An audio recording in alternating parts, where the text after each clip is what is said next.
Hello friends, அஸ்ஸலாமு அலைக்கும். Welcome to Hasees recipes Tamil. நம்ம இன்றைக்கி பார்க்க போகிறது கேரளா ஸ்டைல் மீன் குழம்பு. நம்ம நார்மலாக வைக்கிற மீன் குழம்பை விட இது டேஸ்ட்டு வித்தியாசமாக ரொம்ப நல்லா இருந்துச்சு. நீங்கள் ட்ரை பண்ணி பார்த்துட்டு எனக்கு சொல்லுங்கள் ஃப்ரெண்ட்ஸ். வீடியோவை ஸ்கிப் பண்ணாமல் பாருங்கள். நான் சொல்லக்கூடிய சின்ன விஷயங்கள் கூட உங்களுக்கு யூஸ்ஃபுல்லாக இருக்கலாம். வீடியோ ஸ்கிப் பண்ணிங்கன்னா உங்களுக்கு புரியாமல் போயிடும். நம்ம வீடியோக்குள்ளே போகிறதுக்கு முன்னாடி ஹசீஸ் ரெசிபீஸ் தமிழில் சப்ஸ்கிரைப் பண்ணாதவங்க சப்ஸ்கிரைப் பண்ணிக்கோங்க. பக்கத்துள்ள பெல் ஐக்கானையும் கிளிக் பண்ணிக்கோங்க. ஆளுங்கிற ஆப்ஷனையும் கிளிக் பண்ணிக்கோங்க. அப்போ தான் நான் போடக்கூடிய எல்லா வீடியோஸும் உங்களுக்கு நோட்டிஃபிகேஷனில் உடனே வரும். வாங்க வீடியோக்குள்ளே போகலாம். நான் 1/2 கிலோ சென்னகர மீன் எடுத்திருக்கேன். நீங்கள் எந்த மீன்னாலும் எடுத்துக்கிறலாம். நல்லா வாஷ் பண்ணிவிட்டு உப்பு போட்டு நான் ஒரு 1/2 மணி நேரம் ஊற வச்சுருக்கேன். அப்போ தான் உப்பு பிடிச்சி மீன் சாப்பிட்றதுக்கு நல்லாயிருக்கும். இப்போது நான் ஒரு சின்ன துண்டு அளவுக்கு இஞ்சி எடுத்திருக்கேன். அதை நல்லா துருவி எடுத்துக்கலாம். நான் 2 முழு பூண்டு எடுத்திருக்கேன். நம்ம இந்த 2 முழு பூண்டு சேர்த்தா தான் நமக்கு நல்லாயிருக்கும். இஞ்சியை விட பூண்டு கொஞ்சம் ஜாஸ்தியாக இருக்கணும். இப்போ நான் ஒரு 3 டேபிள் ஸ்பூன் அளவுக்கு நான் எண்ணெய் சேர்த்துக்கிறேன். கேரளா ஸ்டைல்னாவே தேங்காய் எண்ணெய் தான் சேர்த்துக்குருவாங்க. ஆனால் நான் லாஸ்ட்டாக தான் நான் சேர்க்க போகிறேன். நான் இப்போ கடலை எண்ணெய் தான் சேர்த்துருக்கேன். நீங்கள் விருப்பப்பட்டீங்கன்னா நீங்கள் இப்போவே நீங்கள் தேங்காய் எண்ணெய் சேர்த்துக்கலாம். எண்ணெய் நல்லா சூடாயிருச்சு. நான் 1/2 ஸ்பூன் வெந்தயம் சேர்த்துருக்கேன். வெந்தயம் புரிஞ்சதுக்கப்புறமேலு 1/2 ஸ்பூன் சோம்பு நல்லா புரிஞ்சிருச்சு. இப்போது கருவேப்பிலை ஆட் பண்ணிக்கலாம். கருவேப்பிலையும் நல்லா புரிஞ்சிருச்சு. இப்போ நம்ம துருவி வச்சுருந்த இஞ்சியை ஆட் பண்ணிக்கலாம். இது 1 டேபிள் ஸ்பூன் அளவு இருந்தது. நல்லா வதங்கணும். நல்லா வதங்கினதுக்கப்புறமேலு நம்ம பூண்டு ஆட் பண்ணிக்கலாம். நான் பூண்டு தட்டி தான் எடுத்திருக்கேன். அது ஒரு 2 டேபிள் ஸ்பூன் அளவுக்கு பூண்டு இருந்துச்சு. இப்போ அதையும் நம்ம ஆட் பண்ணிக்கலாம். எல்லாம் நல்லா வதங்கினதுக்கப்புறமேலு நம்ம மற்ற பொருட்களை நம்ம ஆட் பண்ணிக்கிடுவோம். இஞ்சி பூண்டு ரெண்டும் அந்த எண்ணெயில் வதங்கும் போது அந்த ஃப்ளேவர் ரொம்ப சூப்பராக இருந்தது.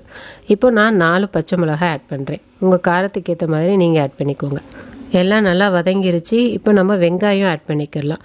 நான் நார்மல் சைஸ் வெங்காயம் 2 கட் பண்ணி இப்போ ஆட் பண்ணுறேன். நல்லா வதங்கணும். வதங்கினதுக்கப்புறமேலு மற்ற பொருட்களை ஆட் பண்ணிக்கிடுவோம். வெங்காயம் நல்லா வதங்கிருச்சு. இப்போ நம்ம தக்காளி ஆட் பண்ணிக்கலாம். நான் 3 பெரிய சைஸ் தக்காளி எடுத்திருக்கேன். அதை நல்லா கட் பண்ணிவிட்டு நான் ஆட் பண்ணுறேன். மீன் குழம்புக்கு தக்காளி கொஞ்சம் ஜாஸ்தியாக இருந்தால் நல்லாயிருக்கும் டேஸ்ட்டு. அதனால நான் கொஞ்சம் பெரிய தக்காளியாக தான் நான் ஆட் பண்ணியிருக்கேன். தக்காளி நல்லா வதங்கி எண்ணெய் பிரிஞ்சு வரணும். அது வரைக்கும் நம்ம வெயிட் பண்ணுவோம். நம்ம தக்காளி சீக்கிரம் வேகிறதுக்கு இப்போ நம்ம உப்பு ஆட் பண்ணிக்கலாம். தேவையான அளவு உப்பு ஆட் பண்ணிக்கோங்க. இப்போ நல்லா மிக்ஸ் பண்ணிவிட்டு நம்ம ஒரு மூடி போட்டு மூடி வச்சிடலாம். அடிக்கடி ஓப்பன் பண்ணி பார்த்து நம்ம கிண்டி விட்டுக்கலாம், இல்லைன்னா அடி பிடிச்சிரும். இப்போ நம்ம ஓப்பன் பண்ணி பார்க்கலாம். பாருங்கள், நல்லா சூப்பராக எண்ணெய் பிரிஞ்சு தக்காளி நல்லா சாஃப்டாக வெந்திருக்கு. இனி நம்ம மற்ற பொருட்களை ஆட் பண்ணிக்கலாம். நீங்கள் ஃப்ளேமை லோ ஃப்ளேமில் வச்சுக்கோங்க. அப்போ தான் அடி பிடிக்காமல் இருக்கும். இப்போ மஞ்சள் தூள் ஆட் பண்ணிக்கலாம். நான் 1/2 ஸ்பூன் மஞ்சள் தூள் ஆட் பண்ணுறேன். இப்போ மிளகாய் தூள் ஆட் பண்ணிக்கலாம். 2 டேபிள் ஸ்பூன் அளவுக்கு நான் மிளகாய் தூள் ஆட் பண்ணுறேன்.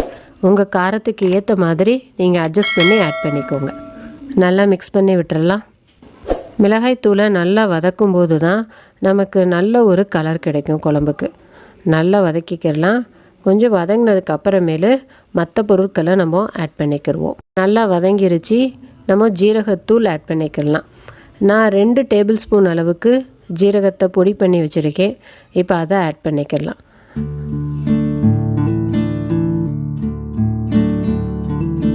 இப்போ மல்லித்தூள் ஆட் பண்ணிக்கலாம். நான் 4 டேபிள் ஸ்பூன் அளவுக்கு மல்லித்தூள் ஆட் பண்ணுறேன். நான் பண்ணுறது 1/2 கிலோ மீனுக்கு. அதுக்கேற்ற மாதிரி மசாலா நான் ஆட் பண்ணுறேன். நீங்கள் 1/4 கிலோ மீன் எடுத்துருந்தீங்க அப்படின்னா நீங்கள் அதுக்கேற்ற மாதிரி அளவுகளை குறைச்சிக்கோங்க. இப்போ லேசாக மசாலாவை இதுலேயே நல்லா வறுத்துருவோம். அப்போ தான் அந்த மசாலா ஸ்மெல் இல்லாமல் நல்ல ஒரு ஃப்ளேவர் கிடைக்கும் நமக்கு. இப்போ மசாலா நல்லா வறுபட்டுருச்சு. இனி நம்ம புளி தண்ணி ஆட் பண்ணிக்கலாம். நான் ஒரு பெரிய எலுமிச்சம்பழ சைஸ் அளவுக்கு நான் புளி ஊற வச்சு கரைச்சி எடுத்துக்கிட்டேன். நம்ம கரைச்சி வச்ச எல்லா புளியும் ஒரே நேரத்தில் ஆட் பண்ண வேண்டாம். நம்ம பாதி அளவு மட்டும் ஆட் பண்ணிவிட்டு பேலன்ஸை ஃபைனலாக நம்ம டேஸ்ட்டு செக் பண்ணி பார்த்துட்டு பத்தலைன்னா ஆட் பண்ணிக்கலாம். இப்போ தேவையான அளவு தண்ணி ஆட் பண்ணிக்கலாம். தண்ணி ஆட் பண்ணதுக்கப்புறமேலு நம்ம ஒரு மூடி போட்டு மூடி வச்சிடலாம். நம்ம தான் சீக்கிரமாக கொதி வரும். இப்போ நல்லா கொதிக்குது பாருங்கள். இப்போது லேசாக எண்ணெய் பிரிஞ்சு வந்திருக்கு. இப்போ நம்ம டேஸ்ட்டு பார்த்துக்கலாம்.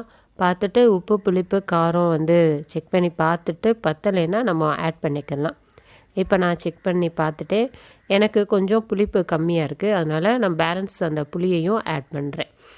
எனக்கு உப்பும் பத்தலை, நான் அதனால் உப்பு கொஞ்சம் ஆட் பண்ணுறேன். நீங்களும் செக் பண்ணி பார்த்துட்டு நீங்கள் ஆட் பண்ணிக்கோங்க. நம்ம மீன் போடுறதுக்கு முன்னாடியே உப்பு, புளிப்பு, காரம் வந்து கண்டிப்பாக செக் பண்ணி நம்ம அட்ஜஸ்ட் பண்ணிக்கிறணும்.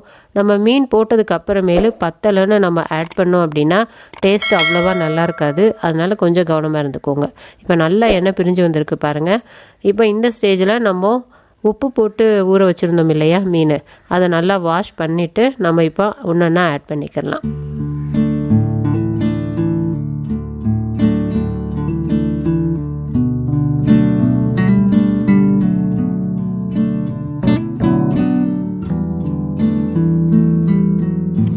மீன் போட்டதுக்கு அப்புறமேல நம்ம ரொம்ப மிக்ஸ் பண்ணக்கூடாது. இந்த மாதிரி லேசாக பண்ணால் போதும். 2 நிமிஷம் மட்டும் நம்ம வந்து கொதி விட போகிறோம். இப்போ நல்லா கொதிச்சிருச்சு. இனி ஸ்டவ் ஆஃப் பண்ணிடலாம். இதுக்கு மேலே நம்ம வந்து விட்டோம் அப்படின்னா மீன் வந்து உடஞ்சிரும். இப்போ ஃபைனலாக நம்ம ஒரு தாளிப்பு கொடுத்துடலாம். இதுதான் ரொம்ப முக்கியம். இந்த தாளிப்பு நம்ம செஞ்சு நம்ம மீன் குழம்புல ஊற்றும் போது தான் நம்ம கேரளாவில் சாப்பிட்ற அந்த ஒரு ஃபீல் கிடைக்கும். அதனால் நீங்கள் கண்டிப்பாக இதை ஸ்கிப் பண்ணிடாதீங்க. ஸ்கிப் பண்ணாமல் இந்த தாளிப்பை நீங்கள் செஞ்சு ஊற்றிடுங்க. நான் இதுக்கு 1 டேபிள் ஸ்பூன் அளவுக்கு தேங்காய் எண்ணெய் ஊற்றிருக்கேன். தேங்காய் எண்ணெய் நல்லா சூடாயிருச்சு. இப்போ கருவேப்பிலை ஆட் பண்ணிக்கிடலாம். கருவேப்பிலை நல்லா பொரிஞ்சிருச்சு. இப்போ நான் ஒரே ஒரு சின்ன வெங்காயத்தை நான் பொடிசாக கட் பண்ணி எடுத்திருக்கேன். இப்போ நம்ம அதை ஆட் பண்ணிக்கிடலாம். இது ரொம்ப நேரம் வேக வைக்கணுங்கிற அவசியம் கிடையாது. நமக்கு லேசாக கலர் சேஞ்ச் ஆனால் தேங்காய் எண்ணெயில் கருவேப்பிலை வெங்காயம் வந்து வதங்கும் போது நல்ல ஒரு வாசனையாக இருக்குது. அவ்வளோதான், நல்லா வதங்கிருச்சு. இனி நம்ம குழம்புல ஊற்றிடலாம். அவ்வளோதான், நமக்கு கேரளா ஸ்டைல் மீன் குழம்பு சூப்பராக ரெடி ஆயிடுச்சு. டேஸ்ட்டு உண்மையாகவே ரொம்ப அட்டகாசமாக இருந்துச்சு. நீங்கள் ஒரு தடவையாவது ட்ரை பண்ணி பாருங்கள் ஃப்ரெண்ட்ஸ். பார்த்துட்டு எப்படி வந்ததுங்கிறத எனக்கு கமெண்ட்டில் ஷேர் பண்ணுங்கள். இந்த வீடியோ பிடிச்சிருந்துச்சுன்னா லைக் பண்ணுங்கள். உங்கள் ஃப்ரெண்ட்ஸுக்கு எல்லாமே ஷேர் பண்ணுங்கள். மறக்காமல் சப்ஸ்கிரைப் பண்ணுங்கள். நம்ம நெக்ஸ்ட் வீடியோவில் பார்க்கலாம். தேங்க்ஸ் ஃபார் வாட்சிங்.